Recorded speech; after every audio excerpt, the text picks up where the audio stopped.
now brown cow. What? What does that mean? Out now brown cow? Yeah, isn't that from Anchorman or something? Oh. Unique New York. Oh. When he getting his voice ready to be on camera. All right. Makeup. Yeah. Can we get Makeup wardrobe girl. in here? Wardrobe. All right, these questions are going to be about you, Okay. not focused on Big Sal's. They're going to be about you and your life. That way, like you wanted, you can kind of get your story out there to everybody. First question: what were the early years of your life like? The early years. The early James years. Wynn. Yep. Well, something interesting about me. When I was 3 years old, I lived in Camel on 12th Street. If you're familiar, Camel is like the feral of, it's the hood, it's the ghetto. I lived in the ghetto. But my neighbor had a cat, and the cat had kittens, but the mom cat was mean, right? I don't know if she was, not as an adult, I can't say if she was mean or if she was just protecting her babies from the kids next door that wanted to steal her babies. But as a 5-year-old, as a 3-year-old, I wanted to rescue the babies from the mean mama. So I went to take them, and she jacked me up a little bit, and I had cat scratch fever. So all the way until 24 years old, the only surgery I ever had in my life was from cat scratch fever, which a lot of people don't even think that's a thing. Right. They just know it's a song. Yep. But yeah, so I had cat scratch fever when I was 3 years old, and then when I was 5, my parents split up, and that's when I moved to Hubbard, which is where I went to school and grew up. Mainly was in Hubbard. Okay. Do you feel you had a good childhood growing up? For the most part. I know everybody kind of takes Yeah. that question a little differently because everybody's had different experiences in life and everything. But Yeah, just like most people, I would say I grew up too fast. When I was 9, I started helping my uncle on the pig farm. My Aunt Bobby was diagnosed with congestive heart failure, and they gave her 4 years to live. So I went out to the pig farm, which him and her bought. Now, he was a truck driver, and I went like that because it's just right over here where he drove for, just right down the hop, corner. skip, and jump away. But he drove truck for 21 years, and he met his wife, my Aunt Bobby, in Colorado when he was on the road. And he ended up living in Colorado for a bit, but when they come back, they bought a 60-acre farm out on McGuffey Road in Coatesville. So with him being gone 5 days a week on the road, and with her having a bad heart, I went to start helping her. And he had a bad back regardless until he ultimately fell off the truck and had to quit working totally. So when I started working on the pig farm, he was a total slave driver. Like, I was at a family party last night, we were talking about him, and I love the guy, I got a lot from him, but it took me some years to actually appreciate what he taught me and what he did for me. Right. But, when I started working on the pig farm, like if I was working with my dad, for example, and he's drilling something, he's working with tools, he's saying, don't touch that, be careful, just hold the flashlight, you know what I mean? Right. Where my uncle was like, here, you could shoot this 12 gauge, you could use the drill, the tools. I was helping him, and he treated me like an adult, even though I was a young kid. So I had those responsibilities real young that I had to do it or it didn't get done. You know what I mean? And especially with the pigs, they got to get fed, watered, cleaned. You know what I mean? So I had to do it. I had to step up. You know what I mean? And start taking care of my own. Were you raised religious at all, or was there any type of religious upbringing? A little bit. I went to a Lutheran church. My mom's church, we went going to Grace Lutheran in Hubbard, which is silly because our school was right across the street. So when we got dropped off and picked up at school, it was at our church, So, but yeah, I went every Sunday for the most part. I skipped as much as my mom would allow me to skip. And, but like I went through catechism, through confirmation and communion, did all that, all the basic stuff of basic childhood Catholic church. Yeah. Lutheran is just like an offshoot of Catholic. Right. Are you trying to take any of that upbringing and kind of like filter that down to your kids? Yeah. So fast forward till I was probably 22. I actually became, I guess, what most people would call more religious in this day and age. But when I was in my early 20s, I had a friend that he was very into the Bible, very religious. We didn't get to this point yet, but it was when I was incarcerated. But he taught me so much about the Bible and about Christianity from the Bible, not from a sect, right? Not from Catholicism, Lutheran, Baptist, or any of that, but just straight out of the Bible. So, and like I didn't go to church every Sunday. I read every day. I read the Bible, I read biblical books, and prayed and stuff like that. But for good, I'd say a year and a half of my life in my early 20s, I was very religious. You wouldn't catch me swearing. You'd never, you wouldn't believe it if you met me back then, and I'm the same guy I am today. But Al taught me a lot, not just about the Bible, but just about life, about me as a person, like to the spirit, to the soul type. Yeah. So with the kids, like, we pray before our meals, we pray before bed. Jimmy goes to church usually with my mom. He goes with his family, but me and Amber don't go. Mainly because we work, partially because we kind of don't want to. It's just, I still got I still got questions like everyone else about religion. Oh, yeah. So it's like, I want them to grow up believing in God and praying. I want them to have some kind of religious upbringing, so that once they're an adult, they know enough to make their own decisions for themselves, I guess. You know what I mean? Right. I don't want to keep them away from it. I don't want to force it down their throats. But I want them to know, like, hey, this is how I was raised. Here's what I grew up believing. I'd like for you to believe the same, and then they could make their own decisions once they're old enough to do that. Right. What was your dream job as a kid? Or in your case, I should say, what were your dream jobs? I'm sure you were like me, you had multiple of them. I've always considered myself an entrepreneur.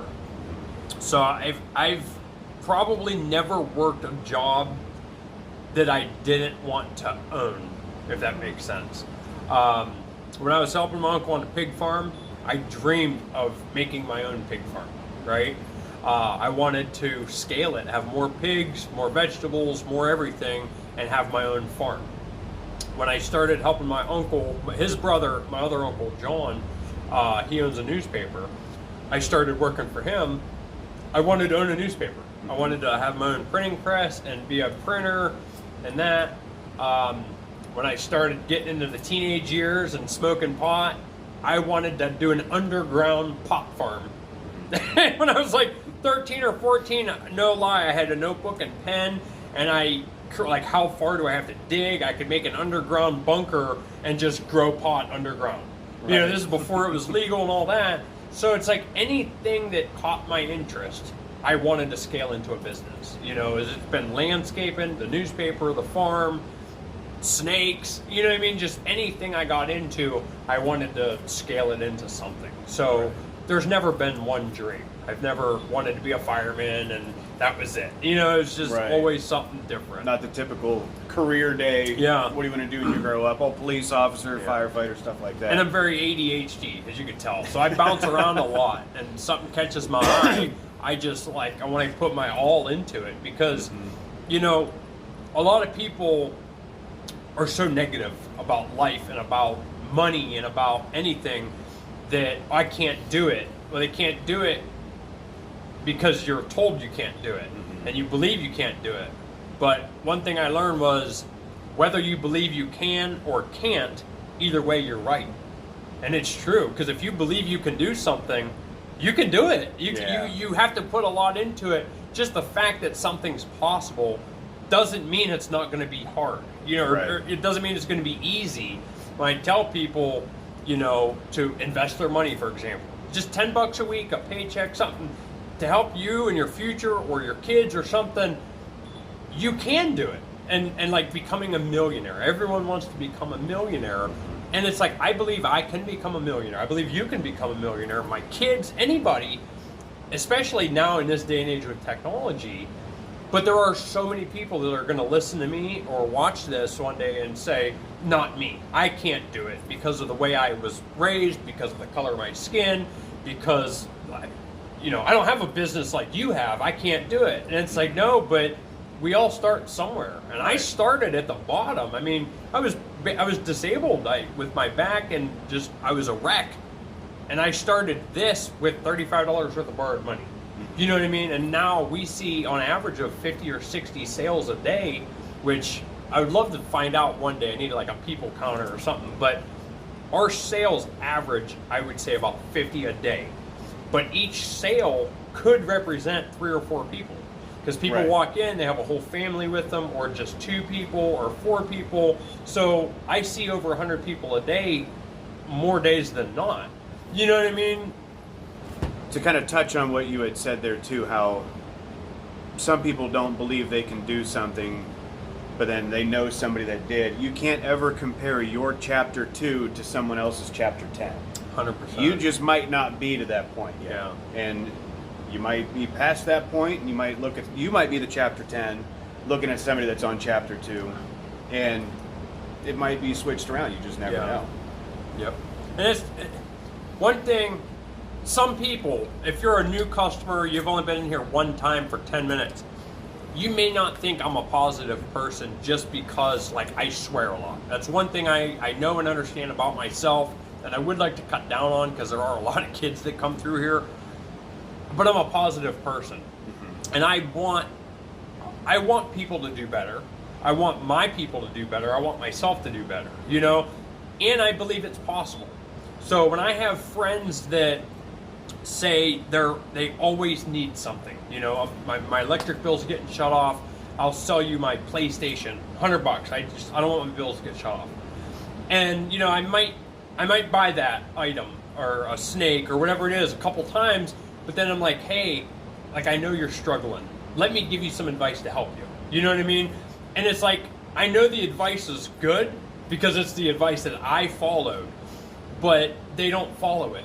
And I hate seeing people struggle, but they got to make that decision on their own. You know what sell I mean? that So PlayStation, you sell it once. Yeah. You get that money one time, and that's it. Yeah. Advice can last a lifetime. Yeah.